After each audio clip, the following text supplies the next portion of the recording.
नमस्कार. Radio MPSC गुरुमध्ये मी RJ Prajakta सगळ्यांचे स्वागत करते. आजच्या व्यक्तिविशेष या सत्रामध्ये आजचे व्यक्तिविशेष आहे लक्ष्मी सेहगल. भारतीय स्वातंत्र्य चळवळीतील एक महान क्रांतिकारी महिला, नेताजी सुभाषचंद्र बोस यांच्या सहकारी व आझाद हिंद सेनेच्या महिला आघाडीच्या पहिल्या कॅप्टन म्हणजे लक्ष्मी सेहगल. त्यांचा जन्म 24 ऑक्टोबर 1914 डॉक्टर S. स्वामीनाथन व अम्मू स्वामीनाथन या दाम्पत्यापोटी चेन्नई येथे झाला.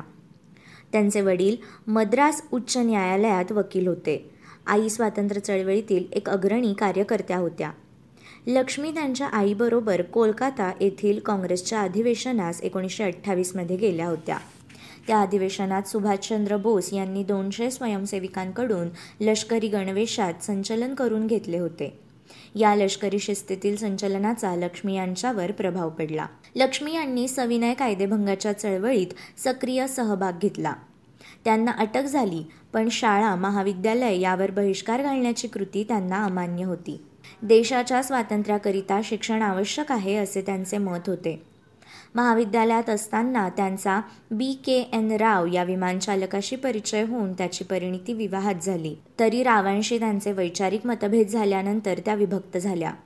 पुढे त्यांनी मद्रास मेडिकल कॉलेजमधून MBBSची पदवी मिळवली. तसेच स्त्रीरोग चिकित्सा व प्रसूतीशास्त्र या विषयात पदव्युत्तर शिक्षण घेतले.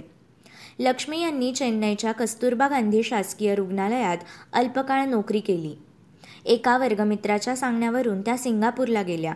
तिथे त्यांनी भारतातून स्थलांतर केलेल्या मजुरांसाठी दवाखाना उघडला. नेताजी सुभाषचंद्र बोस यांनी 1943 साली आझाद हिंद सेनेची स्थापना केली.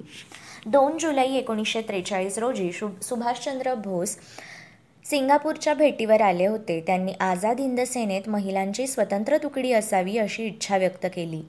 या आव्हानाला प्रतिसाद देऊन लक्ष्मी आझाद सिंह हिंद सेनेत प्रविष्ट झाल्या. शिवाय अनेक महिलांना त्यांनी सेनेत सामील होण्यास प्रवृत्त केले. सेनेतील राणी लक्ष्मीचे पलटणीचे नेतृत्व त्यांना दिले गेले. 21 ऑक्टोबर 1943 रोजी नेताजींनी आझाद हिंद सरकारची घोषणा केली व लक्ष्मींना महिला व बालकल्याण खात्याचे कॅबिनेट मंत्री केले. 1944 पर्यंत सुमारे 1000 महिला जवान व 500 परिचारिका जवान अशी 1500ची पलटण तयार झाली. जपानी सैनिकांच्या मदतीने रायफल चालवण्याबरोबरच हातबॉम्ब आणि गमणीकाव्याच्या व्यूहरचनेतून या रणरागिणींनी ब्रिटिश सैनिकांना ब्रह्मदेशातील जंगलांमध्ये सळो की पळो करून सोडले. चलो दिल्ली हे त्यांचे लक्ष होते. मात्र अमेरिकेने जपानमधील हिरोशिमावर अणुबॉम्ब टाकला आणि जपानने शरणागती पत्करली. तेव्हा आझाद हिंद सेनेला माघार घ्यावी लागली. युद्धविरामापर्यंत कॅप्टन लक्ष्मींना पदोन्नती मिळून त्या लेफ्टनंट कर्नल झाल्या होत्या. त्या रंगूनमध्ये पकडल्या गेल्या. 1 वर्ष त्या ब्रिटिशांच्या नजरकैदेत होत्या. भारतीय स्वातंत्र्याची घोषणा झाल्यानंतर त्यांची सुटका झाली. भारतात आल्यानंतर आझाद हिंद सेनेतील कर्नल प्रेमकुमार सेहगल यांच्याशी त्यांचा विवाह झाला. कर्नल सेहगल यांनी कानपूरमध्ये नोकरी मिळवली व लक्ष्मी यांनी पुन्हा वैद्यकीय व्यवसाय सुरू केला. भारत-पाकिस्तान फाळणीनंतर जखमी झालेल्या अनेक निर्वासितांवर त्यांनी मोफत औषधोपचार केले. त्यानंतर त्या मार्क्सवादी कम्युनिस्ट पक्षात गेल्या. पक्षातर्फे त्यांची राज्यसभेवर निवड झाली. बांगलादेश युद्धानंतरच्या निर्वासितांसाठी त्यांनी कोलकातामध्ये छावणी सुरू केली व वैद्यकीय मदत केली. भोपाळ वायू दुर्घटनेतील आपदग्रस्तांसाठीही त्यांनी 1984 वैद्यकीय सेवा दिली. त्यांच्या दैदिप्यमान कर्तृत्वाबद्दल भारत सरकारने पद्मविभूषण किताब देऊन त्यांचा गौरव केला.